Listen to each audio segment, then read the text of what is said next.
જોઈ રહ્યા છો વીટીવી ન્યૂઝ। હું છું આપની સાથે વત્સલ। બુલેટિનની શરૂઆત કરીએ તો સુરતના નક્ષત્ર સેફ હાઉસ લોકર કૌભાંડ કેસમાં તપાસ થઈ છે। સિંગણપોર ડાભોલી પોલીસ સ્ટેશનમાં 4 શખ્સો સામે એફઆઈઆર દાખલ કરવામાં આવી છે। સંચાલક પિતા અને તેના દીકરા સહિત 4 શખ્સો સામે ફરિયાદ દાખલ કરાઈ છે।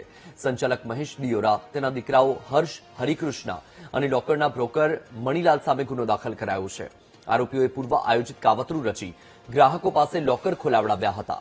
6 ગ્રાહકોના લોકરમાંથી ધીમે ધીમે કરીને 206 તોલા સોનું ગાયબ કરી દીધું।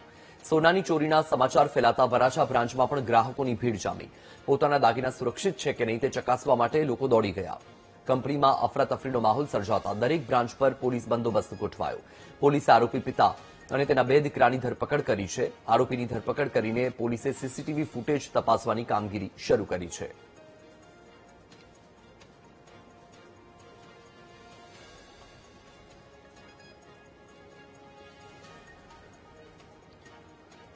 આ મુદ્દે વધુ માહિતી આપી રહ્યા છે સંવાદદાતા ધ્રુવ સોમપુરા।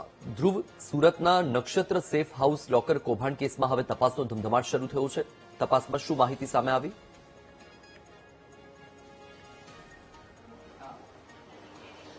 બિલકુલ, સુરતમાં સિંગણપોર વિસ્તારમાં આવેલું જે નક્ષત્ર સેફ વોલ્ટ આવે છે તેમાં મોટા પ્રમાણમાં સોનાની ચોરી થઈ હોય તે પ્રકારની ઘટના જે તે સામે આવી છે।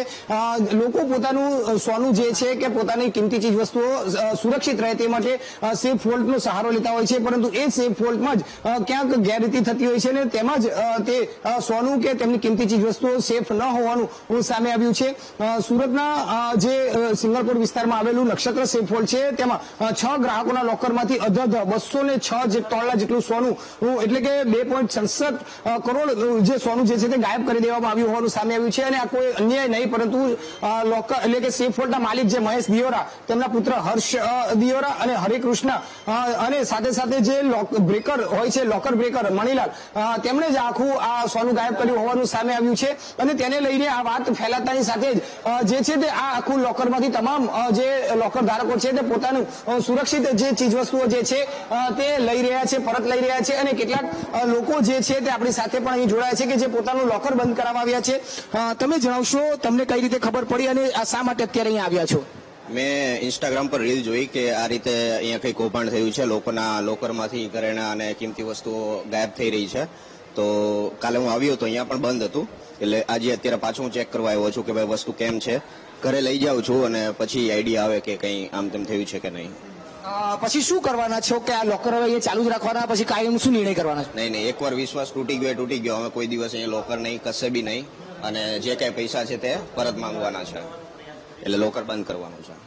બિલકુલ, અત્યારે જે રીતે જોઈ શકાય છે કે લોકો અહીં પોતાનું લોકર જે છે તે ભાડે આપતા હોય છે, મોટું ભાડું ચૂકવતા હોય છે, અને તેમાં અત્યારે તમામ લોકો પોતાનો વિશ્વાસ ખોઈ રહ્યા છે। પોતાનું કિંમતી ચીજ વસ્તુઓ જે છે તે સામે મૂકતા હોય છે કે તેમને સેફ મળી શકે, તેમની સુરક્ષા થઈ શકે, પરંતુ તે અત્યારે ક્યાંક નથી જોવા મળી રહી, તે પ્રકારનું જોવા મળી રહ્યું છે। અત્યારે પણ જે રીતે જોઈ શકાય છે, સુરતનું આ નક્ષત્ર સેફ વોલ્ટ છે અને આ સેફ વોલ્ટની અંદર માત્ર 1000 થી વધુ આખા લોકર બનાવવામાં આવ્યા છે। અને આ લોકરની અંદર 10 વર્ષથી વધુ આ લોકર જેની સિસ્ટમ ચાલી રહી છે, પરંતુ અત્યારે જોઈ શકાય છે તમામ લોકરો ખોલીને અત્યારે લોકો જે છે તે પોતાની જે કિંમતી ચીજ વસ્તુઓ જે છે તે લઈને પરત જતા જોવા મળ્યા છે। એટલું જ નહીં, પરંતુ વિશ્વાસ એકવાર ઉઠી ગયા બાદ હવે પોતાનું અહીંનું જે લોકર માટેનું જે ખાતું રાખ્યું હતું તે પણ અત્યારે બંધ કરાવી રહ્યા છે। અને જે રીતે અત્યારે જોઈ શકાય છે કે આ સેફ વોલ્ટ કે જ્યાં લોકો પોતાની સુરક્ષા અનુભવતા હોય છે અને સુરક્ષાને લઈને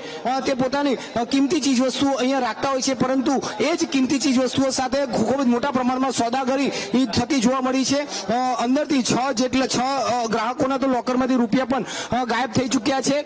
અને હવે અન્ય જે ગ્રાહકો જે છે તે પોતાનું સોનું સુરક્ષિત છે કે નહીં તે જોવા માટે હાલ અહીં આવી રહ્યા છે। એક પછી એક ગઈકાલથી જ લોકો મોટી સંખ્યામાં હાલ અહીં પહોંચી રહ્યા છે। આપણે અન્ય કેટલા લોકો સાથે વાત કરવાનો પણ પ્રયત્ન કરીશું। ભાઈ, તમે જણાવશો અત્યારે કઈ જગ્યાએ આવ્યા છો, શા માટે આવ્યા છો, શું જાણવા માટે આવ્યા છો? નક્ષત્ર સેફમાં આવ્યા છે લોકર ચેક કરવા માટે, અંદર વસ્તુ ચોરાણી છે કે નહીં ચેક કરવા માટે। શા માટે અત્યારે આવવું પડ્યું, શું ખબર પડી તમને? હવે કાલે ન્યૂઝમાં વાંચ્યું છે કે અહીં કંઈક ચોરી થઈ છે સોનાની, એ બાબતે લોકરમાં ચેક કરાવે છે કાંઈ ચોરી થયું છે અમારા લોકરમાં કે નહીં। પછી શું લાગે છે, તમે લોકર કાયમી રાખવાના છો કે પછી કઈ રીતે વિશ્વાસ એક વખત આવતો હોય છે ઉઠી જાય? હવે એ તો પછી હવે જોઈએ શું કઈ રીતના કરવું, એનો કોઈ અત્યારે આઈડિયા તો નથી શું કરવું। આમાં જે લોકરના જે માલિક છે એમના પુત્ર છે તેમણે 200 કરોડથી વધુનું સોનું ગાયબ કર્યું છે અને પોલીસ ફરિયાદ થઈ, ધરપકડ થઈ. કેટલી મોટી વાત કહેવાય, લોકો પોતાની કિંમતી ચીજ વસ્તુ એ મૂકતા હોય ત્યારે. ઘણી મોટી વાત કે બધા વિશ્વાસ રાખીને મૂક્યો હોય સેફમાં કે સાય સુરક્ષિત રહેશે વસ્તુ, પણ નથી રહે. બિલકુલ, એટલે લોકો પોતાને સુરક્ષા અનુભવતા હોય છે કે ઘરે ક્યાંક સોનું ચોરાઈ શકે છે, કિંમતી ચીજ વસ્તુ ચોરાઈ શકે છે, તો તેઓ સેફ વોલ્ટનો ઉપયોગ કરતા હોય છે. પરંતુ અહીં તો સેફ વોલ્ટમાં જ તેઓને સુરક્ષા નથી મળતી, તે પ્રકારનું જોવા મળ્યું છે. અને લોકોની અત્યારે જે છે તે વિશ્વાસ એક બાજુ ઉઠી રહ્યો છે. તમામ જે લોકર ધારકો જે છે તે એક પછી એક અહીં આવી રહ્યા છે અને પોતાનું જે કિંમતી ચીજ વસ્તુઓ જે લોકરમાં રાખવામાં આવી છે તે સુરક્ષિત છે કે નહીં તે તપાસ કરી રહ્યા છે. મહત્વની વાત એ છે કે સુરતના નક્ષત્ર જે સેફ છે એમાં જુદી જુદી 3 જેટલી શાખાઓ આવી છે. સિંગણપોર, વરાછા અને મૈધરપુરા તમામ જગ્યાએ લોકો જે ધારકો જે છે કે આના સેફ વોલ્ટના તે ત્યાં પહોંચીને પોતાના જે સેફમાં મૂકવામાં આવેલી ચીજ વસ્તુઓ છે તે પરત મેળવી રહ્યા છે. આપણે અહીં જે સંચાલક અત્યારે અહીં આવ્યા છે તેઓની સાથે વાત કરીશું. કાકા, અત્યારે લોકો શા માટે આવતા હોય છે અહીંયા, શું થયું? એ જોખમ લેવા આવે ને તો હવે ઉવાડો ને યાર. જે રીતે અત્યારે જોઈ શકાય છે પોતાનું જે અહીંના જે માલિક છે તેમની ધરપકડ થઈ ચૂકી છે અને મૈધરપુરા શાખામાંથી તેઓ હાલ અહીં આવ્યા છે અને તે અત્યારે સંચાલન જે છે તે સંભાળી રહ્યા છે. મહત્વની વાત એ છે કે સૌથી મોટું કે જે લોકો આખા જીવનની જમાપુંજી જે છે તે ઘરેથી ચોરાઈ ના જાય, અસુરક્ષિત ના રહે અને સુરક્ષિત રહે તે માટે લોકરનો ઉપયોગ કરતા હોય છે. પરંતુ આ ખાનગી સેફ વોલ્ટના લોકો જ ધારકો જે છે તે તેના જ સોનાની ચોરી કરીને અન્ય કામ માટે ઉપયોગ કરતા હોવાનું સામે આવ્યું છે.